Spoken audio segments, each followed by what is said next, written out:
नमस्कार दोस्तों, बहुत बहुत स्वागत है एक बार फिर से आप सभी का आपके अपने इस YouTube चैनल विधिटेरिया में। दोस्तों मैं हूं एडवोकेट मंजीत त्रिपाठी। दोस्तों आज के इस वीडियो में हम एक बहुत ही महत्वपूर्ण टॉपिक को डिस्कस करेंगे। जैसा कि मैंने आपको बताया था कि हम अब बोर्ड के माध्यम से आपको समझाने की कोशिश करेंगे कि आपके जो भी प्रॉब्लम्स है, लोन से संबंधित जितने भी आपके प्रॉब्लम्स हैं, उनको अब हम बोर्ड के माध्यम से समझाने की कोशिश करेंगे। तो आज का जो टॉपिक है वो काफ़ी इम्पॉर्टेंट टॉपिक है। आज का जो टॉपिक है वो एनपीए अकाउंट से संबंधित है। बहुत बार ये देखा गया है कि जब भी आपका अकाउंट एनपीए होता है और आप बैंक्स को पैसा दे देते हैं, लेकिन फिर भी आपका अकाउंट स्टैंडर्ड नहीं होता है।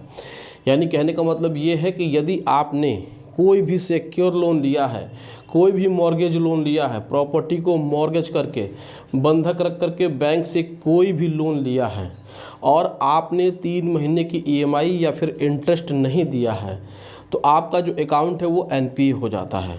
लेकिन जैसे ही एनपीए होता है, आप सोचते हैं कि हम बैंक को पैसा दे दें और फिर हमारा जिस प्रकार से पहले चल रहा था वैसे ही चलने लगे।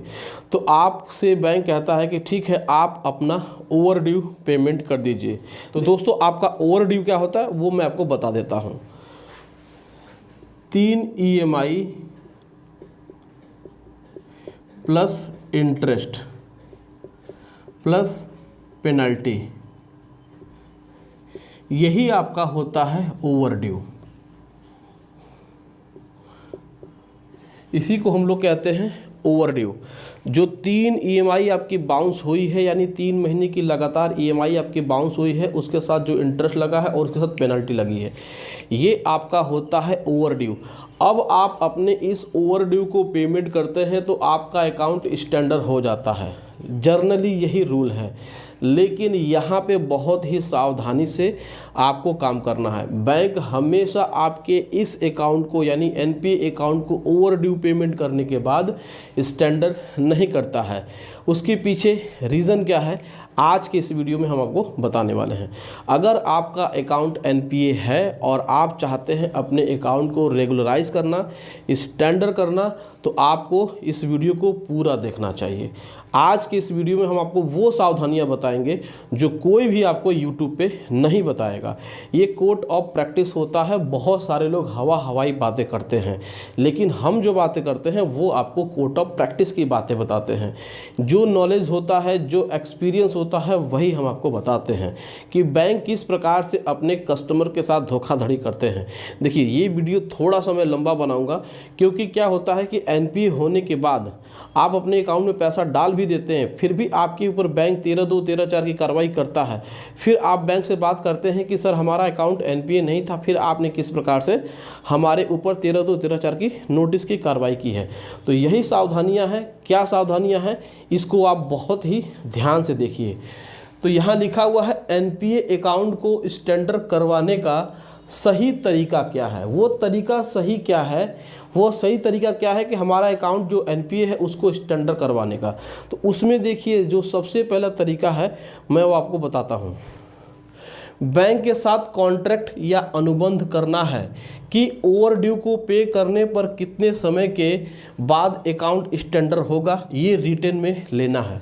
अब मान लीजिए कि ये जो आपका ओवर ड्यू मैंने बताया, इस ओवर ड्यू को आप जब पेमेंट करते हैं तो इसके पहले बैंक के साथ आपको एक लिखित में कॉन्ट्रैक्ट करना है।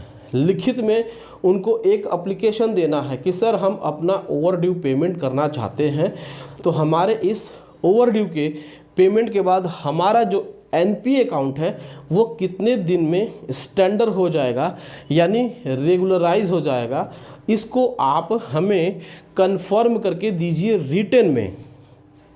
अगर बैंक ने वर्बली आपसे बात की है कि आप अपने ओवर ड्यू का पेमेंट कर दीजिए, हम आपके अकाउंट को रेगुलराइज कर देंगे, लेकिन आपके ओवर ड्यू पेमेंट करने के बाद भी जब बैंक अकाउंट को रेगुलराइज नहीं करता है, तो समझ जाइए कि बैंक अब आपके ऊपर सरफेसी एक्ट में कार्रवाई करेगा। तो वहाँ पे आप अपना जो भी ईएमआई है देना बंद कर दीजिए और उसके बाद फिर बैंक के साथ एनपीए के बाद सेटलमेंट की या फिर फुल पेमेंट की बात करिए। लेकिन अगर अकाउंट को आप स्टैंडर्ड करवाने जा रहे हैं, जो अकाउंट आपका एनपीए है, तो उसमें ये सबसे बड़ी सावधानी है कि बैंक के साथ प्री एग्रीमेंट यानी पहले ही ये लिखवा लें, उनसे रिटर्न में ले लें कि हम अपने ओवर ड्यू का पेमेंट करेंगे तो हमारा जो अकाउंट एनपीए है वो 1 घंटे में, 2 घंटे में, 24 घंटे में, 2 दिन के बाद स्टैंडर्ड होगा। अगर ऐसा नहीं बैंक लिख करके देता है तो आप अपना ओवर ड्यू पेमेंट मत करिए, उसको या तो आप सेटलमेंट में ले जा सकते हैं या फिर पूरा का पूरा पैसा पेमेंट करके अकाउंट को क्लोज कर लेते हैं। इसमें जो दूसरी सावधानी वो क्या है, बैंक से गारंटी पेपर लेना चाहिए। देखिए, गारंटी पेपर लेना बहुत ज़रूरी होता है क्योंकि बैंक वर्बली बात आपसे करके आपसे पैसा ले लेता है। मान लीजिए कि आपने इस ओवर ड्यू को पेमेंट कर दिया और बैंक ने कोई भी आपको गारंटी नहीं दी, कोई भी लिखित में उसने कुछ भी नहीं दिया, तो ये जो आपका ओवर ड्यू है वो आपका पेनल्टी में बैंक एडजस्ट कर लेगी। फिर वो पैसा कहाँ डाइवर्ट हो जाएगा ये आपको बैंक नहीं बताएगी। वो कहेगी कि वो पेनल्टी में कट गया, आपको पैसा पूरा देना होगा, नहीं तो हम आपके ऊपर 13(2) 13(4) की कार्रवाई करेंगे। तो दोस्तों, ये सावधानी आपको अपने एनपीए अकाउंट को स्टैंडर्ड करवाते समय बरतनी है। तो दोस्तों, यही आपको हमेशा याद रखना है कि जब भी बैंक से आप बात करें हमेशा रिटर्न में बात करें, नहीं तो दोस्तों नुकसान आपका हो जाएगा। तो दोस्तों, यह जानकारी आपको कैसे लगी आप कमेंट करके हमें ज़रूर बताइएगा। दोस्तों, यदि आपने भी किसी भी बैंक से कोई भी लोन लिया है किसी भी प्रकार से और आप चाहते हैं कि आपको लीगल एडवाइस मिले, अगर आपको लीगल एडवाइस की ज़रूरत है, आप परेशान हैं, आपको समझ में नहीं आ रहा है लोन संबंधित प्रॉब्लम के बारे में, तो आप स्क्रीन पे दिए हुए व्हाट्सएप नंबर पे संपर्क करिए। वहाँ पे अपने लीगल क्वेश्चंस को पूछ सकते हैं और वहाँ पे आपको घर बैठे ही लीगल एडवाइस मिल जाएगी। तो दोस्तों, वीडियो कैसा लगा आप कमेंट करके हमें ज़रूर बताइएगा। वीडियो अच्छा लगा हो तो वीडियो को एक लाइक ज़रूर कर दीजिएगा, इसे अपने दोस्तों में शेयर कर दीजिएगा और हमारे चैनल को सब्सक्राइब करके हमें सपोर्ट ज़रूर प्रदान करिएगा। दोस्तों, मिलते हैं नेक्स्ट वीडियो में, तब तक आप अपना और अपने पूरे परिवार का ध्यान ज़रूर रखिएगा। Thank you so much. जय हिंद दोस्तों।